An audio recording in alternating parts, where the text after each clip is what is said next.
Hello, welcome back to the shed. Today is March 20th and I'm getting ready for planting season. Uh, in my area, the last frost date is around and about May 24th weekend. It can be a bit trying at times trying to deal with planting at about that time. Some of the plants that I want to grow, including peppers and tomatoes, need more of an advanced start, especially for me here where I am. My growing season is kind of short for peppers and tomatoes to get a really good run at things. So I need to start them early. It sounds easy enough, but the truth of it is that it takes up space. You need some lights and stuff for it, and I haven't had anywhere that I could set that up.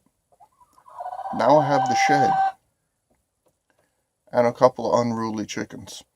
But now I have the shed and I can set up a light down here.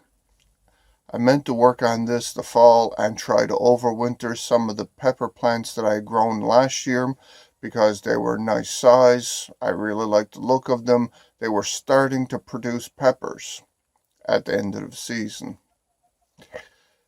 Some of that trouble was the fact that I hadn't potted them up again from the last size of pot they were in. They could have used some more soil, some more fertilizer, that sort of thing. Some of it was that if I had started a bit earlier, I might have done a bit better. And if I had successfully overwintered them, I could have had a jump start on this year's season in that I would have had mature plants already grown up to a size that are ready to fruit, and I could have just potted them up into the next size pot and they would have done great. So now I'm stuck with my second option. I'm going to set up a grow light down here in the shed and I'm going to get some stuff ready to start growing. So let's have a look at what I need to do. So these are pepper plants that I failed to bring in time. So they not only died, they died and dried out right through to the root.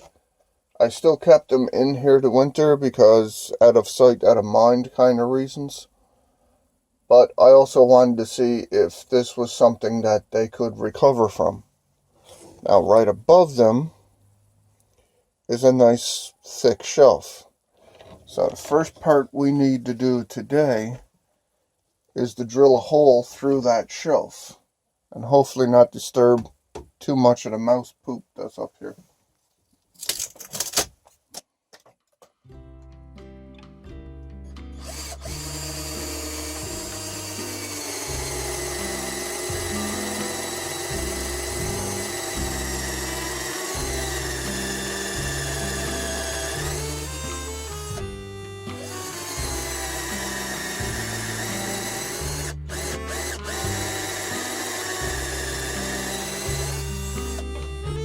Now that we got that, the next thing I need is this eye bolt. Now, the next part is to set up our light. Now, this is an LED planting grow light that I got off of Amazon.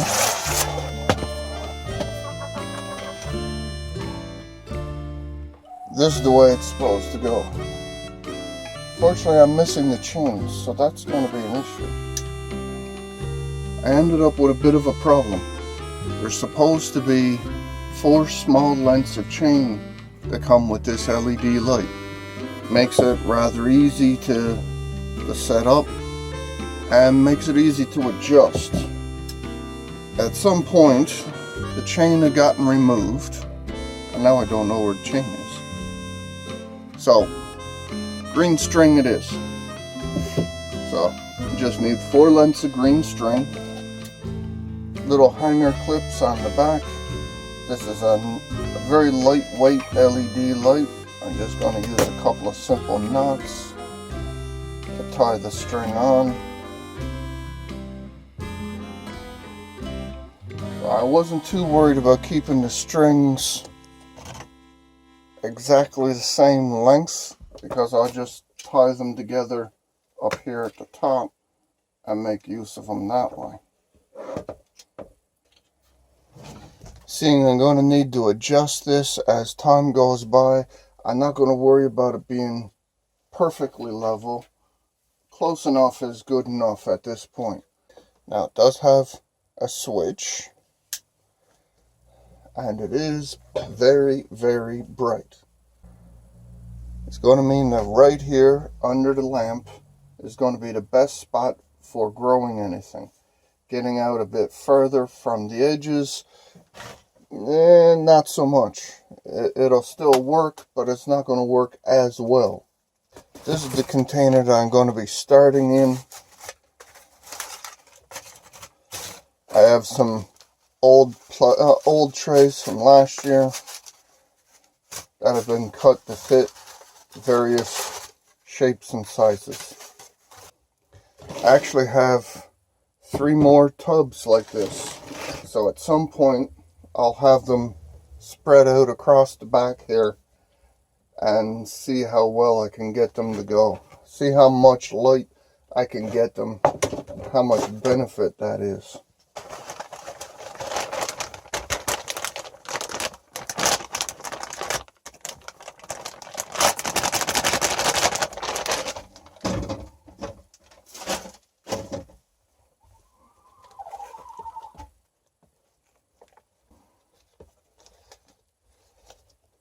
So I'm filling all the cells, and I'm trying to compact the soil a bit here.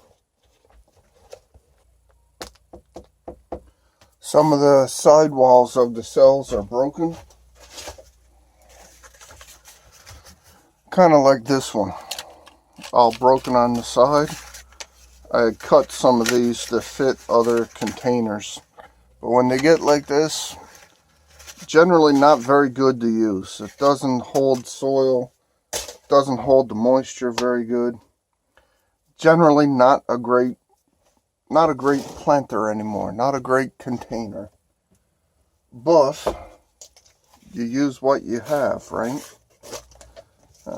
The potting soil that I got came from dollar store, and generally it's probably not a very great starting mix.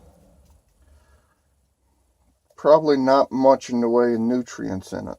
So I got a plant food fertilizer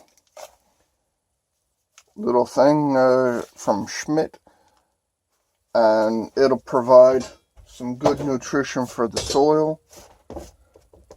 I'm going to kind of work it in a little bit here.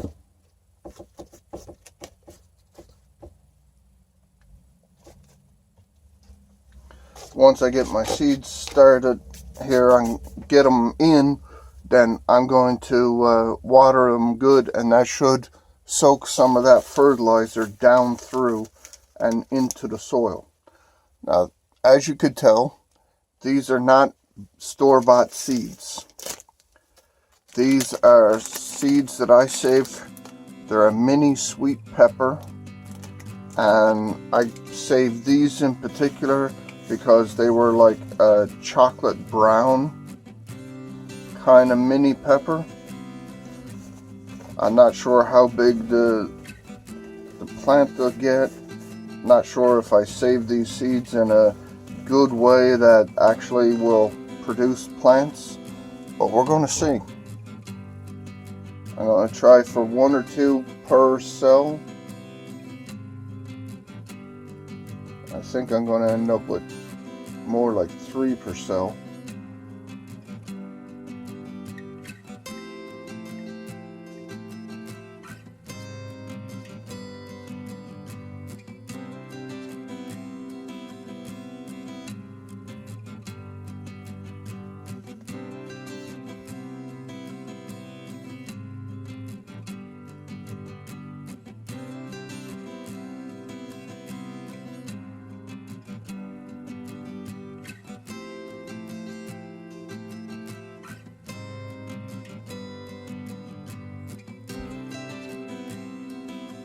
Okay, so that's what I'm planting. That's a dozen seeds per cell, a dozen cells per area. So that's 2 dozen plants. If I can get 2 dozen plants to come up out of that, that's a lot for me. I don't have a huge growing area. Now, just because I have this area ready doesn't mean I have to plant it. I'm going to wait on that for a little bit, and I'll plant some tomatoes in there. Now, and take a small handful of soil and just barely cover over the peppers.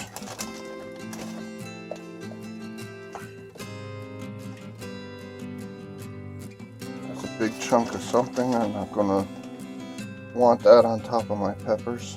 So now I'm just going to water over my seedlings, nice and gentle. I don't want to disturb the seeds too much. I don't know how well that light is going to work, so I put a little extra water in spaces where there is no seeds, so that if I get a bit of heat buildup, it'll circulate. It'll cause its own kind of microenvironment. So I put a lid on it, not just to protect from cold, but because I have mice. So I have 10-12 inches between the light and my container. I'm not sure if that's going to be a good height or not. I might need to bring it down and actually set the light on top of the container to start, but I have a couple of months. This is intended to give me a head start. I don't need these to be fully sized by the time May 24th weekend rolls around. So if it takes a bit longer for them to get to a good mature fruiting size, then that's okay. That's not a big deal. Now, the one other thing I'm going to do, over here is my electrical setup for the shed. This is the plug for our new lamp.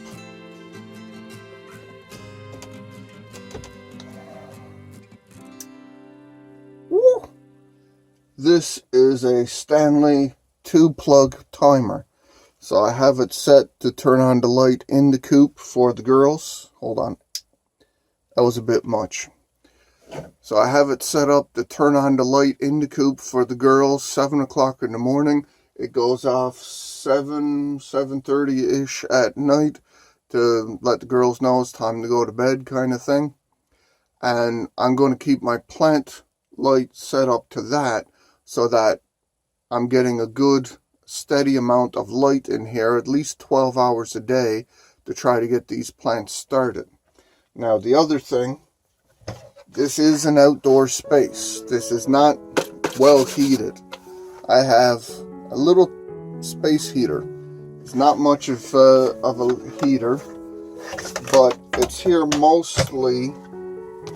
I have it here mostly to keep the girls at a comfortable temperature. I don't want them to get too cold. Don't want them to have that much trouble. I don't know if it affects their egg production, but why not help keep them comfortable? I've had some pretty cold temperatures, well below freezing and stuff here. It's helped. It keeps the girls comfortable at the least. So this is plugged in all the time. I had unplugged it because of concerns over noise issue, but it's running there now. Can you hear it? It's not very noisy. So now that I'm ready to end my video, I'm going to turn the light switch on the lamp back on, and hopefully the timer will work with the lamp that way. There is a concern there that the switch on the lamp will interfere with the timer, that the timer won't be able to turn it on and off. I think that it won't be an issue.